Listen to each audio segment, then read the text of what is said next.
السلام علیکم۔ پرانے زمانے میں ایک بادشاہ تھا۔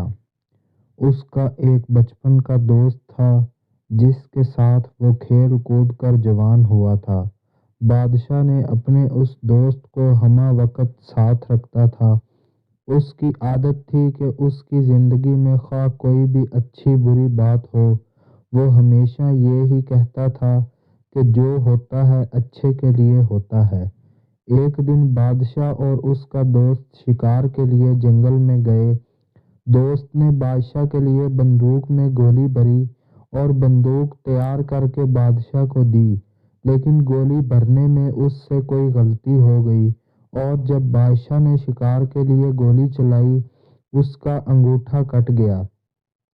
یہ صورتحال دیکھ کر دوست نے اپنی عادت کے مطابق کہا، جو ہوتا ہے اچھے کے لیے ہوتا ہے، اس میں یقیناً کوئی بہتری ہوگی۔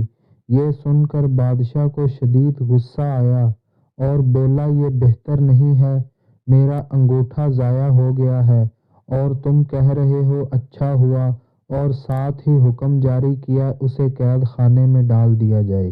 ایک سال بعد بادشاہ دوبارہ ایک جگہ شکار کھیلنے گیا۔ وہاں بدقسمتی سے اسے آدم خور جنگلیوں نے پکڑ لیا اور اپنے علاقے میں لے گئے۔ انہوں نے بادشاہ کے ہاتھ باندھ دیے۔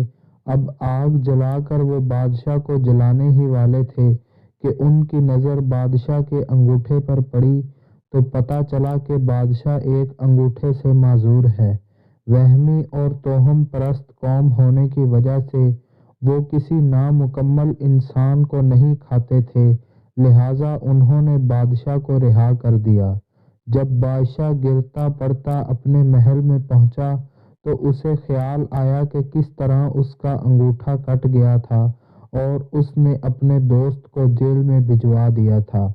فوراً اس نے اپنے خدام کو حکم دیا کہ اس کے دوست کو باعزت دربار میں پیش کیا جائے۔ جب اس کا دوست آیا تو بادشاہ نے اسے سارا حال سنایا اور کہا کہ میں نے تمہارے ساتھ بہت برا کیا، مجھے ایسا نہیں کرنا چاہیے تھا، مجھے معاف کر دو، تم صحیح تھے، وہ اچھا اور بہتر ہی ہوا تھا کہ میرا انگوٹھا کٹ گیا تھا۔ آج اس انگوٹھے کے نہ ہونے کی وجہ سے میری جان بچ گئی۔ یہ سن کر بادشاہ کا دوست مسکرایا اور بولا، یہ بھی بہتر ہی ہوا کہ آپ نے مجھے جیل بھجوا دیا۔ اپنے دوست کی یہ بات سن کر بادشاہ بہت حیران ہوا اور کہنے لگا، یہ اچھا اور بہتر کس طرح تھا؟ تم ایک سال تک جیل میں رہے اور کہہ رہے ہو کہ اچھا ہوا۔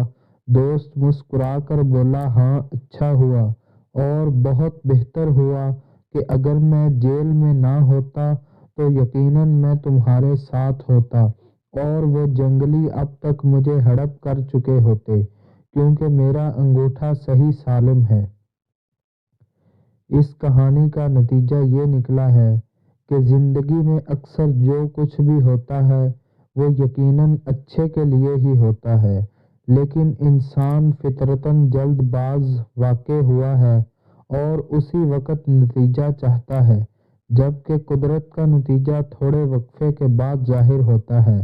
فرق صرف اتنا ہے کہ امید کا سہارا کبھی نہیں چھوڑنا چاہیے اور سوچ ہمیشہ مثبت رکھنی چاہیے۔